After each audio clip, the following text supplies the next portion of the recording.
आपके साथ मैं हूं ममता सिंह। तो चलिए शुरुआत करते हैं आज की कुछ खास बड़ी खबर से। आज जिला कलेक्ट्रेट सोनभद्र में आज आजाद समाज पार्टी के द्वारा राष्ट्रपति के नाम ज्ञापन सौंपा गया। ज्ञापन के माध्यम से माननीय उच्च न्यायालय इलाहाबाद की लखनऊ खंडपीठ ने 27/12/2022 को उत्तर प्रदेश में निकाय चुनाव के संबंध में टिप्पणी करते हुए कहा कि ट्रिपल टेस्ट कराए बिना ओबीसी आरक्षण नहीं दिया जा सकता। चूंकि 31 जनवरी 2023 को निकाय का कार्यकाल समाप्त हो रहा है, इसलिए माननीय उच्च न्यायालय में ये भी निर्देश दिया गया कि यथाशीघ्र निकाय चुनाव संपन्न कराया जाए। आजाद समाज पार्टी के जिला अध्यक्ष रविकांत ने बताया कि महाराष्ट्रपति महोदया के संज्ञान में लाना है। इससे पूर्व महाराष्ट्र, झारखंड आदि राज्यों के निकाय चुनाव में भी इसी तरह की समस्याएं पैदा हुई हैं। कुछ राज्यों में निकाय चुनाव देरी में संपन्न हुए थे तथा अन्य राज्यों में ओबीसी आरक्षण के बिना चुनाव संपन्न कराए गए।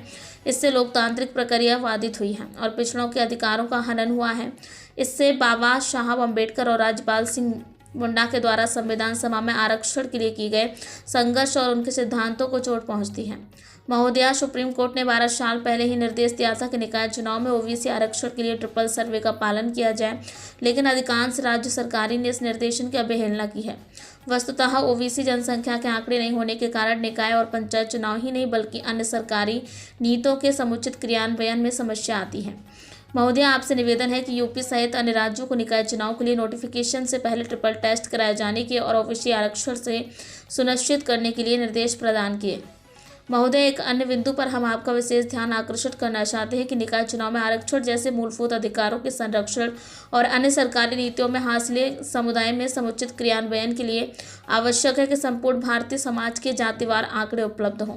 सुप्रीम कोर्ट में कई मामले में आवश्यकता पर बल दिया जाए, अतः सबसे बड़ी आवश्यकता जातिवार जनगणना कराए जाने की।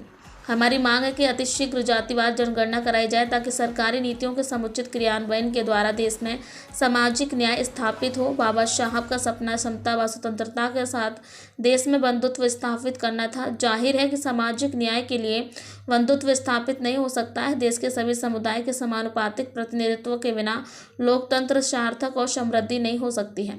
जातिवार जनगणना के जरिए ओबीसी के आरक्षण के द्वारा उनकी भागीदारी और प्रतिनिधित्व सुनिश्चित किया जाए। अतः आपसे पुनः निवेदन है कि निकाय और पंचायत चुनाव में ओबीसी की भागीदारी और प्रतिनिधित्व सुनिश्चित करने हेतु राज्य सरकारों को जातिवार जनगणना हेतु केंद्र सरकार को निर्देशित करने की कृपा करें। मैं रविकांत, आजाद समाज पार्टी जिला अध्यक्ष सोनभद्र। आज निकाय चुनाव में ओबीसी आरक्षण खत्म किया गया बीजेपी सरकार के द्वारा और कोर्ट के सहारे उसी ओबीसी आरक्षण को मांग को लेकर लागू कराने के लिए हम लोग आज सोनभद्र में डीएम कार्यालय पे एक धरना प्रदर्शन और ज्ञापन देने का ऊपर से आदेश आया, उसके तहत हम लोग आज आए हैं। अब जब तक ये ओबीसी आरक्षण लागू नहीं होता है तब तक हम लोग अभी तो ज्ञापन दे रहे हैं। अगर ठीक से धरना प्रदर्शन चलेगा तो इनको ओबीसी आरक्षण लागू करना पड़ेगा। अभी हम लोग शांति ढंग से आज धरना प्रदर्शन और ओबीसी आरक्षण के लिए ज्ञापन देने आए हैं। उसी विषय में हमारे राष्ट्रीय अध्यक्ष चंद्रशेखर रावत जी का आदेश हुआ कि आप सभी लोग 75 जिले में राष्ट्रपति के नाम अपने डीएम कार्यालय पे जाके डीएम को ज्ञापन सौंपा जाएगा। उसी विषय में हम लोग आज यहाँ आए हैं। वक्त हो गया एक छोटे से ब्रेक का। ब्रेक के बाद फिर से हाजिर होंगे ऐसी कुछ खास बड़ी खबरों के साथ। तब तक के लिए नमस्कार। हर खबर की अपडेट पाने के लिए आप हमारे चैनल को सबसे पहले सब्सक्राइब करें।